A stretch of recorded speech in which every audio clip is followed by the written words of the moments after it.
Fedora Outlier LLC logo animation. Logo is burnt orange, reddish brown. The shape is a square with a white outer glow creating dimension. The letters FO are in the center of the square. The letters have a hand-drawn artistic appearance. Backdrop is black with light flares that appear then disappear. There is a transparent mirror image of the logo underneath.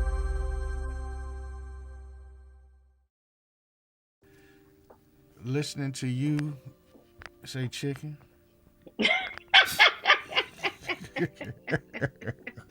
Really?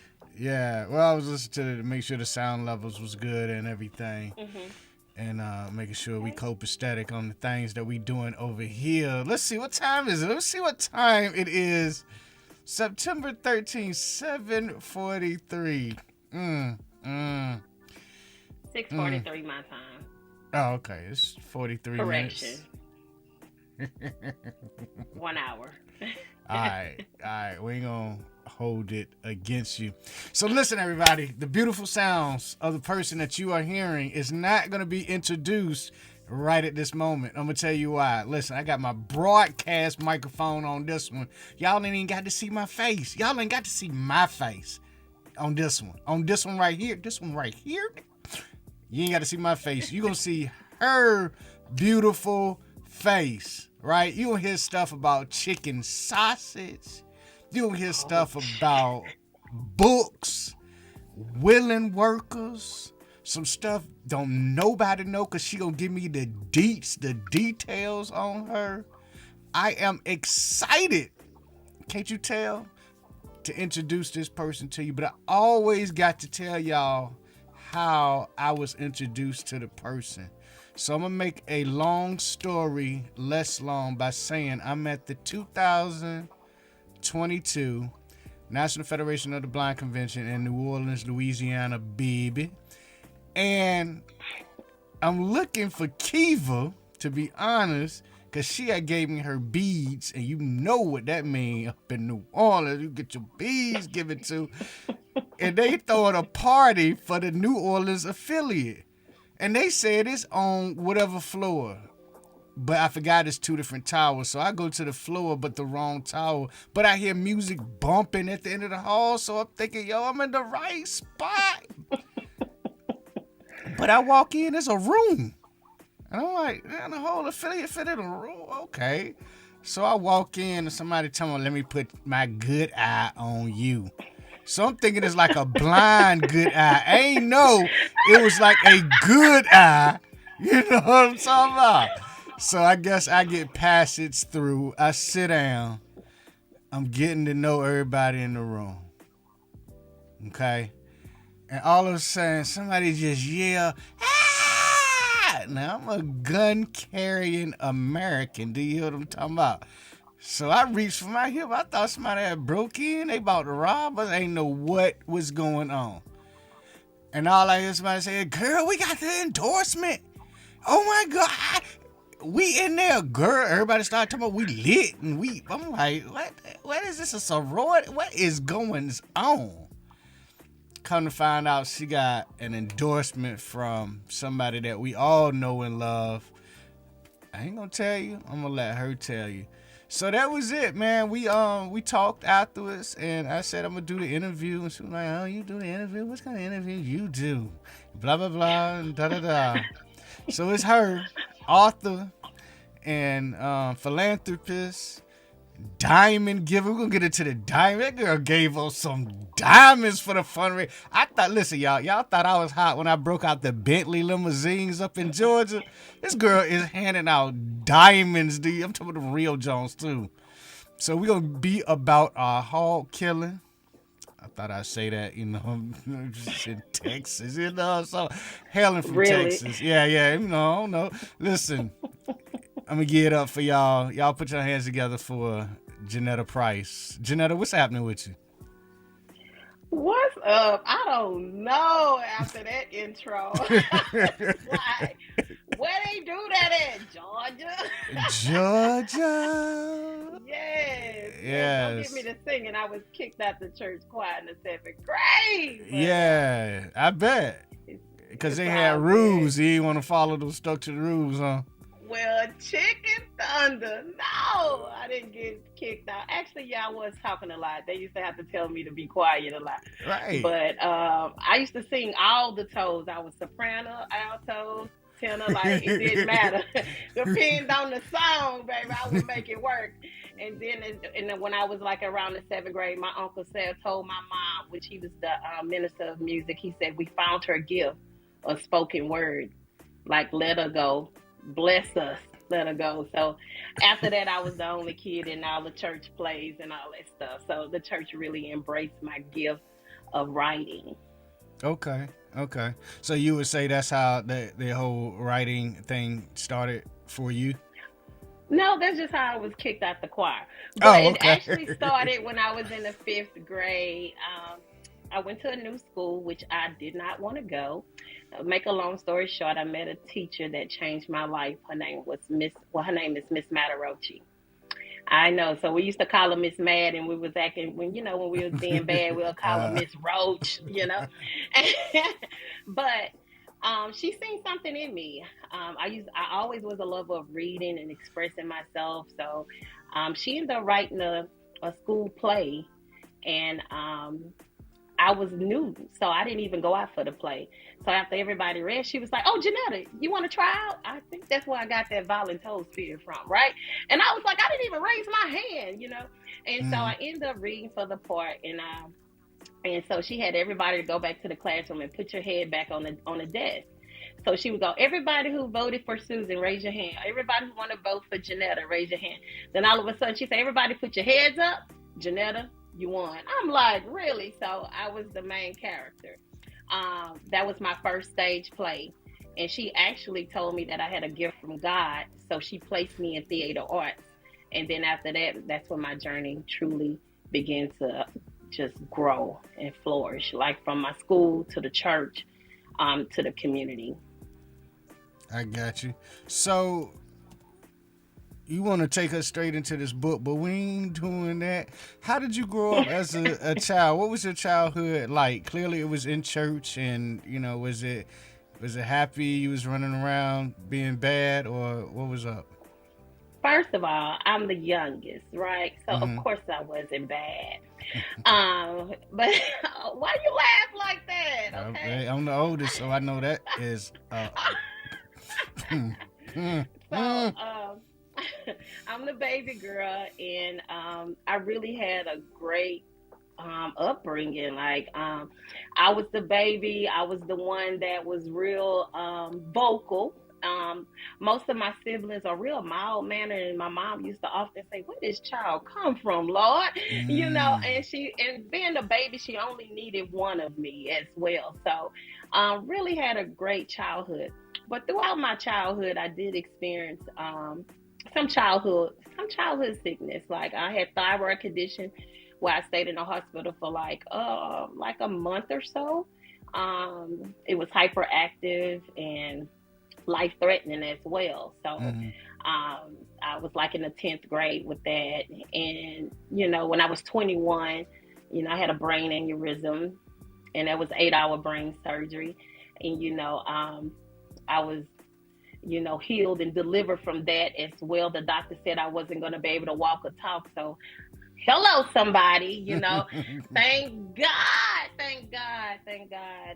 for his just grace and mercy. And I feel like I'm God's favorite daughter because he always look out for me. But throughout my childhood, I was always a lover of writing. When I was in high school, I was in theater arts. I was always on stage, and that was my childhood. It was fun picking with my siblings. If you read the book, you'll know that I was the little spoiled brat that they call me. But I told them it's okay calling me a brat, but I wasn't spoiled. mm. But that is, to sum it up, that is my childhood. I actually have a poem that I recite, and it's called "I'm From." I'm not sure if that one is in the book, but it talks about where I'm from. And at the end of the day, you can kind of guess, like, okay, I'm from the same place she's from. I'm from double dutch to hopscotch to Chinese jump rope. I'm from where your mama gave you a hula hoop and taught you how to rock your booty too. I'm Whoa. from where your grandfather hustled selling 25-cent cool cups. I'm from when grown folks taught children shut up. I'm from where your mama made you go to church every Sunday, Monday, Tuesday, Wednesday, Thursday, Friday. Oh, you weren't there? Oh, Vashawn wasn't there. No, You was you a had me in a trance because I'm like, she about to bring out the Chico sticks too. You know about that?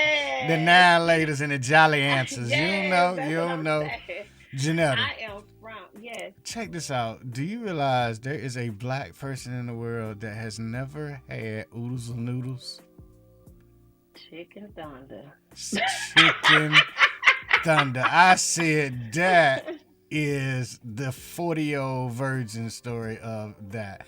Yo, I was about to say I'm not from Texas, but all that you just said, I don't know about the Chinese jump rope. Jump rope. It's a bunch of rubber bands we used to tie together, Oh hell and we no, we made ain't jump did that. rope. We had the double dutch though. When they wore them biking shorts, hey, we ain't gonna get on it. All right, I'm from where you from. Whoo, boy, I'm from where you from. So, what part of Texas are you from? I'm from Beaumont, Texas, southeast Texas, and I call it the Little Big City. So we're like an hour and a half from Houston and about an hour away from Louisiana. So you got that country and that Cajun mixed together. So it's all good. Okay, can you cook? Of course I can. I mean, I don't know. Shoot. I'm cornbread fed. What is wrong with you? Okay. Well, an oddball Yes. question. I got a couple that people told me to ask you. For you, Nikes or Adidas? Nikes or Adidas? I like them both. Like, why do I have to pick? I mean, you don't. They just told me to ask. I don't know. That is so funny. But no, I rock them both. Me too. Me too.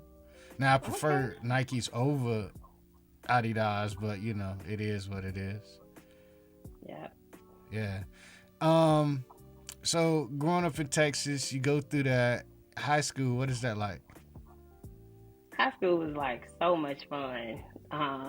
Like I said, I was very involved. So anything that was dealing with like any type of program, I was always in the forefront. So I was very involved. I always had a lot of friends, and went to school with my family. You know, I have cousins. I come from a family where my mom is the second oldest of 10. So I have a lot of cousins, and it's so funny that when people see me, they end up picking up because I be like, "Oh, that's my cousin Cindy. Oh, this is my cousin this," but I do, and I know one's where we come from, you know. So it was a blessing just growing up, being raised with so much love and family. Got you. Got you. So, how did you lose your sight? Take us there. Tell us the story, and where are you at now with it? Okay, so I started losing sight at the age of 25. Um, hmm, Couple of yeah, years if I ago. was, oh, of course not. I'll be 45 December 9th, right? Okay. Um, but yeah, around the age of 25, I started losing sight due to aggressive glaucoma and also cornea disease, right? Mm-hmm. Um, I was actually at work. I worked as a bed assignment coordinator at the local hospital, and it was just a blister came over my eye. And that day I drove myself to three doctors. The last doctor was a surgeon that told me that I had to have a cornea transplant and all this other stuff that was going on with my eyes. A lot of times people ask me, "Well, Janelle, did you have any warning signs?" And I used to say no, but I take that back because I was having eye pain, but since I was on the computer, like sometimes 12, 16 hours a day, I used to be like, man, this computer have my eyes aching. You know, I Mm-hmm. just blamed it on that, and never followed up. But when that blister went over my eye, you know, like I said, a cornea transplant, it triggered the glaucoma. So after the transplant, I was seeing back 2020. I was like, oh, okay, cool, let's go. And then the glaucoma became very aggressive and we was uncontrollable. So I kept going in. My cornea ended up failing. The transplant failed. I was just going in and out of surgery procedures, just trying to control the glaucoma. Right. I was engaged at 25. You know, we had recently purchased a home. I always tell people I lost my job, I lost my fiance, but finding out that losing him was a gain because he was not my husband. Okay, uh, but most of all, I lost myself. And a lot of times people, and I like to be as transparent as I can, Mm. because a lot of times people see me and they think I got this S on my chest, like I'm super blind. But I definitely got to share that, it was a time where I didn't even want to live. I had no desire to live. So I end up walking away from my situation, and I moved in with my mom, which she lived in Houston, about an hour and a half away. Mm. And that is when my journey of healing, in order to heal, you got to keep it real. I had to be okay with Janetta, and I had to go to God and ask God to help me, because I don't know how to live a life of a blind woman. Mm. And so I stopped writing for like 4 years because I was angry. I was angry at my situation. I was angry at God because I'm like, listen, you delivered me from a brain aneurysm to have me to live to take my sight. So I was like so angry because I didn't understand. And this is what I want to share. You're going to line up with your purpose on purpose. Mm-hmm. I was very comfortable at my job. I actually told my friends that I was going to retire right there in that seat because I was making more money than my friends, and they was going to school to be nurses, and I was laughing at them, right? Because I would Mm-hmm. keep getting promotions. But when I lost my job, I had no education to fall on. Mm. So it's like, where do I go? Um, so I went to the most comfortable place, and that was a bed of depression, you know. And I stopped writing for about 4 years. But Mm-hmm. once I moved to Houston, I began to write again. Even though my writing was a little angry at first, but as I continued, my mama was up there praying for me, but she was like, "Oh Lord," when I would read her poem, she was like, "Oh Lord," you know. But I Yeah. thank God for a praying mother as well as a praying family. But Right. I began to write, but then my writing changed, and I began to write to heal. And so that's how my writing shifted. And then I began to pick up the pieces to my life, and I moved back to Boma, and I was like, okay, Lord, what can I do? And I started looking for solutions. And I always tell people I'm solution focused. My brother, I love my brother. He paid for me to go back to school. I owe a debt, like I can't recall, but he was like, I don't want to have to worry about you. What are you going to do with your life? I say, well, I owe the school a little money, brother, so he cleared my debt for me. Mm. And I went back to school, and I received my bachelor's in social work. I received my master's in clinical mental health counseling. And he also told me last year that you're my lender. I was like, what? So he paid for me to take the course to be a lender. So now I'm also the out of sight mortgage loan lady. I always tell people, I say I am the visionary of the family, but my brother is truly a visionary as well. Right. So let's go back and get a bit, because I mean, we hear and see the bubbly, larger than life, high spirited, motivated person, but what does a depressed you look like and feel like? That depressed me was not taking care of herself Mm. at all. Like I tell people, even when I left the guy that I was with, I don't blame it all on him because I lost myself. Not want to do anything, of don't want to go outside, not taking care of myself, putting on clothes. And I love to look good. And Mm. so, but I wasn't the same woman that he met. So a lot of times, that I've met other individuals that lost sight and who had, that was in relationships, they so angry at that person. But I said we have to sit back and we got to keep it real with ourselves. I was not Janetta. I didn't know Janetta. I'm very, like you say, outspoken. I became like I isolated myself. And so I moved to the next city, so it was easy for me not to communicate with my family. And I just, I was taking it because I felt like no one understood. I'm like, I'm losing sight. Like, this was not a part of my plan, God, you know? Right. And so, just like not even like taking care of, like, I lost my job. It was just staying in the bed all day. You know, I would get up to cook or do a little cleaning, but other than that, I just wanted to stay in the house because I was just living a life of shame. I was ashamed. And then when I did go out, you know, you see your classmate and everybody expecting to see Janetta Price, you know, and then it's like they telling, well, I waved at Janetta. She didn't even speak to me. This before I had a white cane or whatever. So You done got my uppity cousin's on like, us. she's losing sight, you know, like, and everybody, you know, it was a shift for me because I was ashamed, you know, so it was easy for me to stay in that bed of depression and just really just I was non-productive. And a lot of times people go, Janetta, you always doing something. Like, allow me to do it. Mm-hmm. Because I recall a time when I was doing nothing. And I was like thoughts of suicide, but due to my upbringing, you know, I didn't want to take my life, but I used to wake up and go, God, why you still have me here? Like, I'm ready. Like, what's up? You know, you know. And so, thank God, he don't, you know, he didn't listen to me, you know, and that's why I tell people I was blinded by life, you know. Mm-hmm. However, once I tap into my vision, I realized that I could live my best life out of sight. And Janetta, the 25 Janetta losing sight, told herself that she wasn't beautiful. That's why, like with my company, Blind Girl Magic, you couldn't say Janetta and blind in the same breath, or I'll cut you. You know, now I own a company.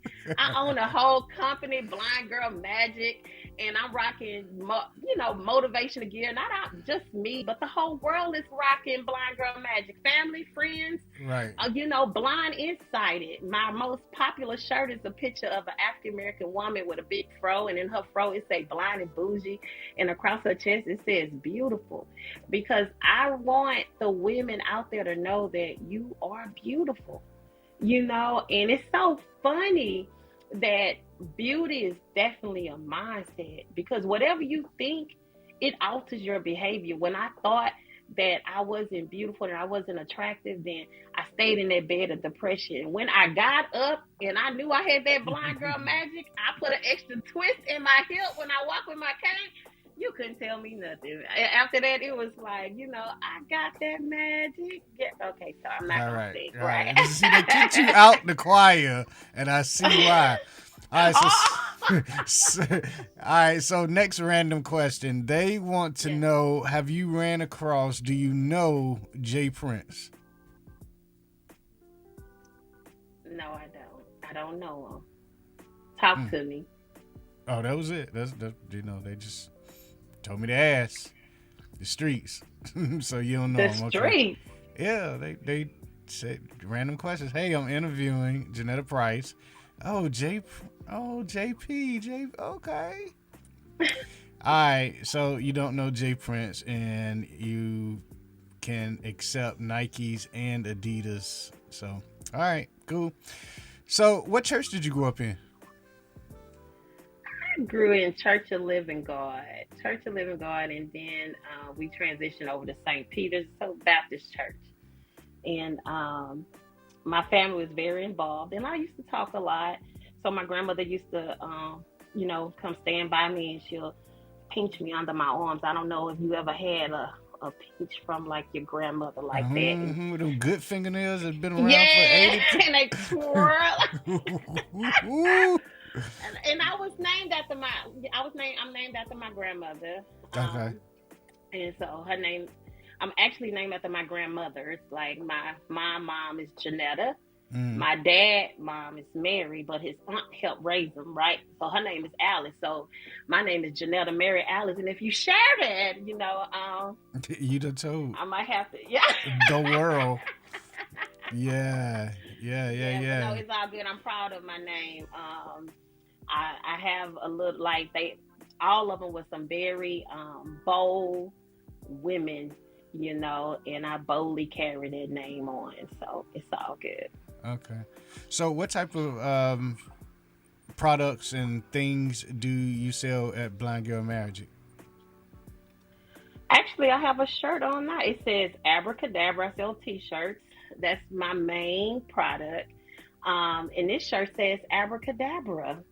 And that's my intro poem. So when I go somewhere, I always recite Abracadabra because a lot of times people go, Janetta, what is Blind Girl Magic? And I'll be like, oh, let me share with you, right? All right. And so I will recite that poem. But this is a purple, dark purple shirt.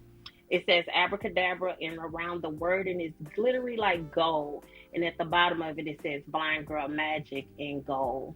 So that's some of my shirts. My shirts are motivational gear. Like I said, I described the blind and bougie. I have tote bags that say Blind Girl Magic with my logo. Mm-hmm. I tell people I don't make moves, I make movements, because once you connect with Blind Girl Magic, you put on that gear. I get so much love from people, blind and sighted, because it's magical, and we making a statement. All my gear incorporates the white cane. I remember when I was ashamed of the white cane, so now it's a conversation piece. Is you're not the only one. Blind and sighted people, we making this a norm. Let's have this conversation. I don't want another Janetta to have to be ashamed when she losing sight to pick up her tool of independence. So anytime I perform boldly with my white cane. A lot of times people want to bedazzle my cane. Oh, Janetta, you're such a diva. Let's bedazzle your cane. But I always tell them no. But it's a no for me. Other people can do whatever they want, but I'm making a statement, because when I stand boldly with that white cane, it's symbolic for blindness and independence. They didn't say a glam cane. It's the long white cane that you're protected by the law as well. So I just want to educate people. So when I do things, it's purpose driven. So I'm making a statement every time I stand boldly in front of an audience. Got you. So speaking of audiences, you got some things coming up in DC. Tell us about that. Awesome. DC, here we come. I'm super excited. I am the visionary of the best-selling to be anthology, The Right to Heal, and that's WRITE. The subtitle is It's Not About the Sight Loss, but Vision Gain.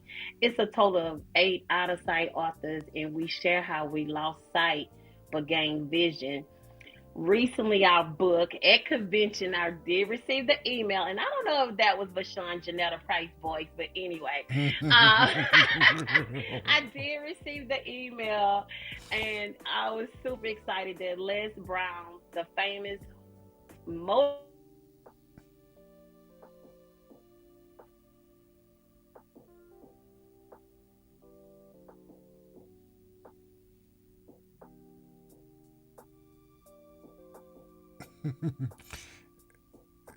So if you there, you just cut completely out. So just hang up, come back in.